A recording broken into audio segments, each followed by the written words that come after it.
ناظرین، جدید دنیا میں ٹیکنالوجی نے انسانی زندگی کے ہر پہلو کو بدل کر رکھ دیا ہے۔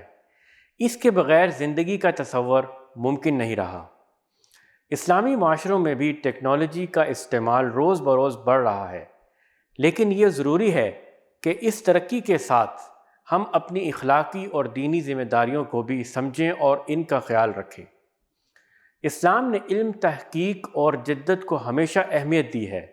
اللہ تعالیٰ نے قرآن مجید میں فرمایا، کیا وہ لوگ جو علم رکھتے ہیں اور جو علم نہیں رکھتے برابر ہو سکتے ہیں؟ یہ آیت ہمیں علم اور ترقی کی اہمیت کا احساس دلاتی ہے۔ اسلام میں ٹیکنالوجی کی ترقی کو اسی اصول کے تحت سمجھا جا سکتا ہے۔ ٹیکنالوجی نہ صرف انسانی زندگی کو بہتر بناتی ہے، بلکہ یہ انسان کو اللہ کی تخلیق کردہ کائنات کے رازوں کو سمجھنے میں مدد دیتی ہے۔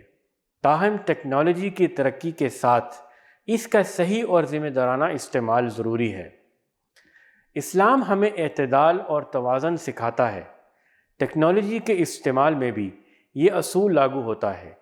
ٹیکنالوجی کا بے جا یا غلط استعمال نہ صرف اخلاقی نقصان کا باعث بنتا ہے، بلکہ یہ معاشرتی بگاڑ کی وجہ بھی بن سکتا ہے۔ مثال کے طور پر سوشل میڈیا جیسے پلیٹ فارمز کا استعمال بہت سی معلومات پھیلانے کا ذریعہ ہے، لیکن اگر اسے غلط یا غیر اخلاقی مقاصد کے لیے استعمال کیا جائے تو یہ افراد اور معاشروں کے درمیان نفرت اور انتشار پھیلانے کا سبب بن سکتا ہے۔ اسلامی معاشروں میں سوشل میڈیا اور دیگر ٹیکنالوجیز کا استعمال ذمہ داری کے ساتھ ہونا چاہیے، تاکہ ان کے ذریعے خیر، محبت اور امن کا پیغام پھیلایا جا سکے۔ اسلام میں فطرت اور قدرتی وسائل کی حفاظت کو بہت اہمیت دی گئی ہے۔ ٹیکنالوجی کی ترقی کو بھی اسی اصول کے تحت دیکھنا چاہیے۔ جدید ٹیکنالوجیز کی ترقی نے جہاں زندگی کو آسان بنایا ہے، وہیں قدرتی وسائل جیسے پانی، ہوا اور زمین کے استحصال کا خطرہ بھی بڑھا ہے۔ اللہ تعالیٰ نے قرآن مجید میں فرمایا، اور زمین میں فساد نہ کرو جب کہ اس کی اصلاح ہو چکی ہو۔ یہ آیت رہنمائی کرتی ہے کہ ہم اپنے ماحول کی حفاظت کریں اور قدرتی وسائل کا ضیاع نہ کریں۔ مثال کے طور پر اگرچہ صنعتی ترقی نے زندگی کے معیار کو بہتر بنایا ہے، لیکن اسی ترقی نے ماحول کو آلودہ کرنے والے عوامل میں اضافہ کیا ہے۔ تو اسلامی معاشروں کو چاہیے کہ وہ جدید ٹیکنالوجیز کو اپناتے وقت ماحولیات کی حفاظت کو مد نظر رکھیں اور ایسی ٹیکنالوجیز کا استعمال کریں جو ماحول کے لیے نقصان دہ نہ ہو۔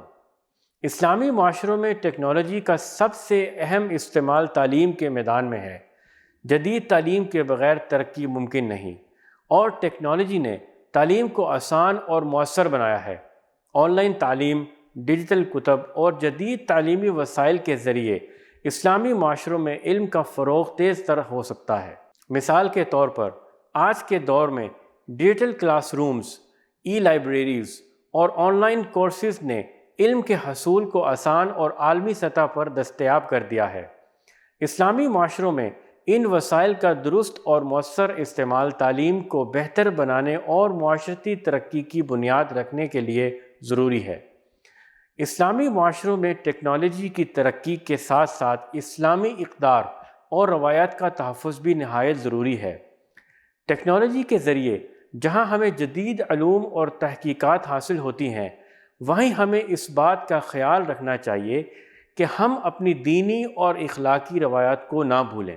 مثال کے طور پر بچوں اور نوجوانوں کو جدید ٹیکنالوجی سے جوڑتے وقت ہمیں یہ بھی یقینی بنانا چاہیے کہ وہ ان ٹیکنالوجیز کا صحیح استعمال کریں اور ان کے ذریعے اپنے دین اور اخلاق کو بہتر بنائیں، نہ کہ گمراہی اور غیر اسلامی اعمال کی طرف مائل ہوں۔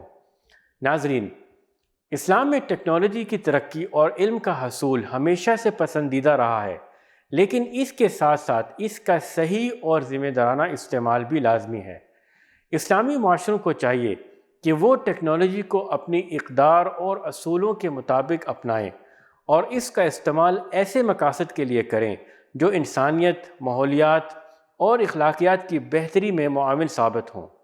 اللہ تعالیٰ ہمیں ٹیکنالوجی کو صحیح طور پر استعمال کرنے اور اس کے ذریعے اسلامی اصولوں پر عمل کرنے کی توفیق عطا فرمائے۔ آمین۔